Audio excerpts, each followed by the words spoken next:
ये कहानी आर्यन की है। आर्यन एक हैंडसम लड़का है। जाहिर सी बात है उसे पसंद करने वाली लड़कियां कम नहीं हैं। आर्यन खुश मिजाज और साफ दिल का लड़का है। पर चाहे कोई अमीर हो या गरीब, सुंदर हो या बदसूरत, इस बात से कोई फ़र्क नहीं पड़ता, क्योंकि हर किसी के ज़िंदगी में कुछ न कुछ कमी रहती है, जिसे पूरा करने के लिए इंसान अपनी इच्छाओं में जूझता रहता है। ऐसे ही आर्यन की कहानी भी है। आर्यन थोड़ा अलग लड़का है। वो हर किसी से बात नहीं करता। ऐसे ही एक दिन ऑनलाइन वो एक अच्छी वेबसाइट पर जाता है, जहां उसे एक आर्टिकल पढ़कर अच्छा लगता है। उसके बाद वो उस आर्टिकल राइटर के बारे में जानने की कोशिश करता है और जान भी जाता है। अब इस कहानी में यही एंट्री होती है इशिता की। आर्यन इशिता के बारे में यहीं से जानता है। इशिता ही उस आर्टिकल की राइटर होती है। आर्यन के मन में आता है वो इसके इस आर्टिकल की इशिता से तारीफ़ करे, पर आर्यन इशिता से बात नहीं करना चाहता था। वो सोचा कि अगर मैं इससे बात करने जाऊंगा तो वो शायद मुझसे बात न करे। वैसे भी आर्यन दिखने में सुंदर लड़का था, तो वो लड़कियों के पीछे नहीं रहता था, क्योंकि आर्यन जानता था कि लड़कियां वैसे भी एटीट्यूड दिखाती हैं, तो ये तो ज़रूर ही दिखाएगी। पर आर्यन को उसके लिखे हुए शब्द बहुत ज़्यादा पसंद आ गए थे। आर्यन सोचता है अगर वो एटीट्यूड दिखाएगी भी तो मैं उसकी तारीफ़ करूँगा, क्योंकि उसका राइटिंग बहुत ही सुंदर था। कला की कद्र वो जानता था। वो कैसे और क्यों, अभी आप जान जाएंगे। अभी थोड़े देर में आपको पता चल जाएगा। फिर आर्यन उसके उस वेबसाइट से उसकी सोशल मीडिया का पता लगाकर पहुंचता है। वो सोचता है मैसेज कर दूं, पर आर्यन ने सोचा वो किसी लड़की को क्यों मैसेज करे। कुछ देर सोचने के बाद वो वापस आकर उसके वेबसाइट में दिए हुए ईमेल पर उसे मैसेज करता है, पर किसी कारणवश वो मैसेज उस तक नहीं पहुंचता। आर्यन 1-2 दिन बाद फिर कोशिश करता है, पर मैसेज नहीं जाता। फिर आर्यन ठान लेता है कि चाहे जैसे, पर उसकी तारीफ़ उसे करनी है। वो फिर इशिता के फेसबुक आईडी पर जाता है, उसे मैसेज करता है, पर आर्यन इस बात से हंसने लगता है। वो देखता है कि इशिता कितने ही महीनों से फेसबुक पर एक्टिव ही नहीं हुई है। इसके बाद वो सोचता है शायद उसके वेबसाइट पर कमेंट का ऑप्शन बना हो, उसे वहां से मैसेज करके बता दूंगा। जब आर्यन उसके वेबसाइट पर पहुंचता तो उसे वहां कमेंट का ऑप्शन मिल जाता है। अब आर्यन मैसेज फिर नहीं करता।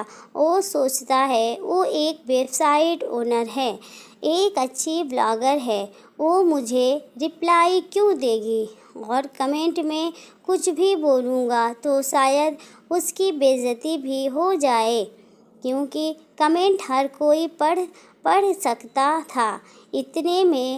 इतने के बाद आर्यन सोचता है मैं उसे बस मैसेज कर दे रहा हूँ कि मैं उसे फेसबुक पर कुछ ज़रूरी मैसेज भेजता हूँ, आप जान कर पढ़ लेना। और ये तरीका आखिरकार काम कर गया। लगभग 2-3 दिन बाद उसने आर्यन के मैसेज को देखा और इसे थैंक यू कहकर इशिता ने रिप्लाई दिया। आर्यन ने बिना सोचे उसे रिप्लाई दे दिया। जैसा कि मैंने आपको बताया था, वो एक खुले और साफ दिल का लड़का है। उसकी वजह से आर्यन ने उस रिप्लाई में कुछ कहने के बाद इशिता से कह दिया, क्या तुम मुझे दोस्ती करोगी? आर्यन को ये बात अच्छे से पता थी कि वो या तो ना करेगी या कुछ नहीं बोलेगी।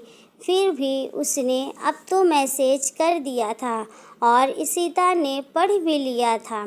अब वो करता भी क्या? इशिता के कोई रिप्लाई न देने पर आर्यन समझ गया वो बात नहीं करना चाहती। इसके बाद आर्यन ने सोचा अब वो उसे कोई मैसेज नहीं करेगा। असल में आर्यन को तो वो लड़की पसंद भी नहीं थी, पर उसके कला को पसंद करने लगा था। लेकिन इसलिए आर्यन फिर सोचता है कि वो उसे मैसेज करेगा। आर्यन के मन में इशिता को और जानने के लिए, उससे बातें करने के लिए इच्छाएं जन्म लेने लगी। वो ये नहीं समझ पा रहा था कि ऐसा क्यों हो रहा है। उसने सोचने में समय न गंवाते हुए उसे दूसरे दिन फिर मैसेज किया। इशिता का कोई रिप्लाई फिर न आने पर आर्यन के एटीट्यूड को चोट पहुंच रही थी। फिर भी वो तीसरे दिन, चौथे दिन उसे मैसेज करता रहा। आखिरकार चौथे दिन इशिता का मैसेज आता है। इशिता ने कहा उसके पास समय नहीं है, वो बात नहीं कर सकती।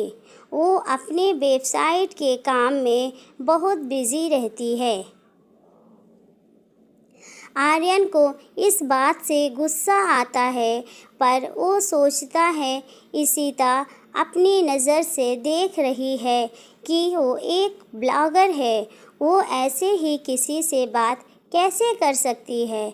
आखिरकार उसकी नज़र में आर्यन एक आम लड़के से ज़्यादा कुछ नहीं था।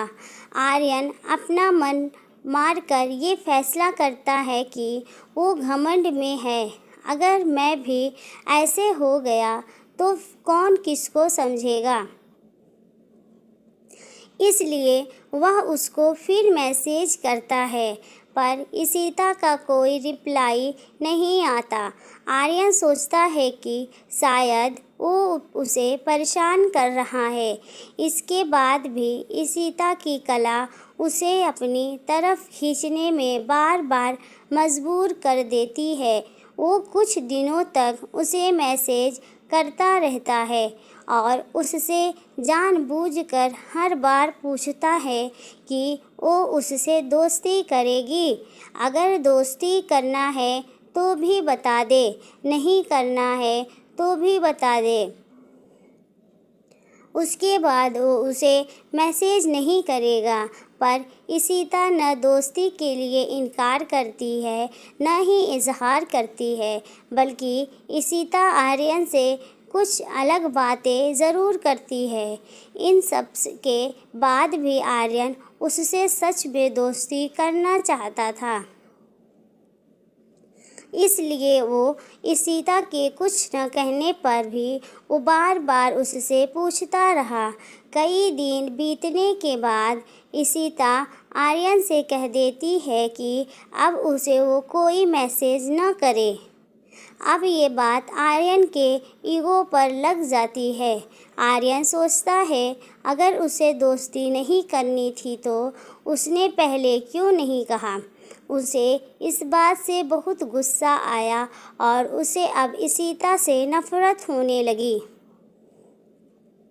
आर्यन ने इशिता के घमंड को तोड़ने के लिए उसे सबक सिखाने को सोचा, ताकि वो घमंड से निकलकर इंसान और फीलिंग की कद्र कर सके। इशिता एक ब्लॉगर है, ये तो आपको पता है। कुछ दिन बाद इशिता के पास एक मेल आता है।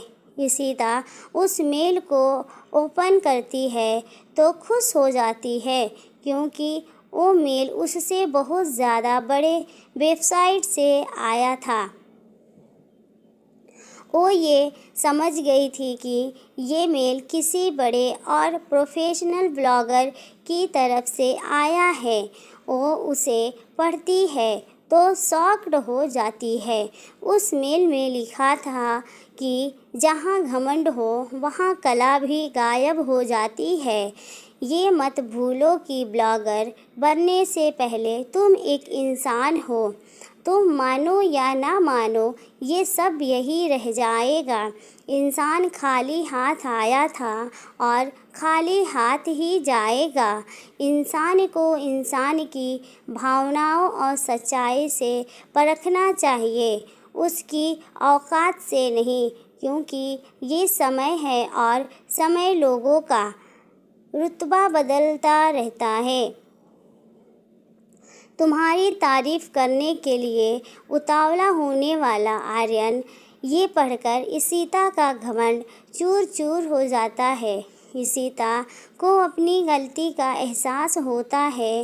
वो आर्यन से माफ़ी मांगती है और इशिता आर्यन से कहती है कि वो उसे अपना दोस्त बना ले।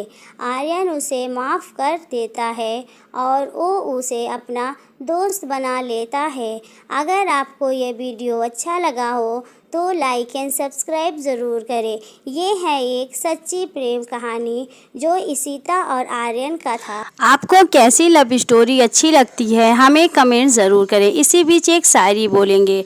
ये मोहब्बत तुझसे वाकिफ़ करा गई, ये मोहब्बत तुझसे वाकिफ़ करा गई, वो खूबसूरत नज़र हमें इश्क सिखा गई। अगर ये शायरी अच्छी लगी हो तो लाइक ज़रूर करें। मिलते हैं अगले वीडियो में, तब तक के लिए बाय।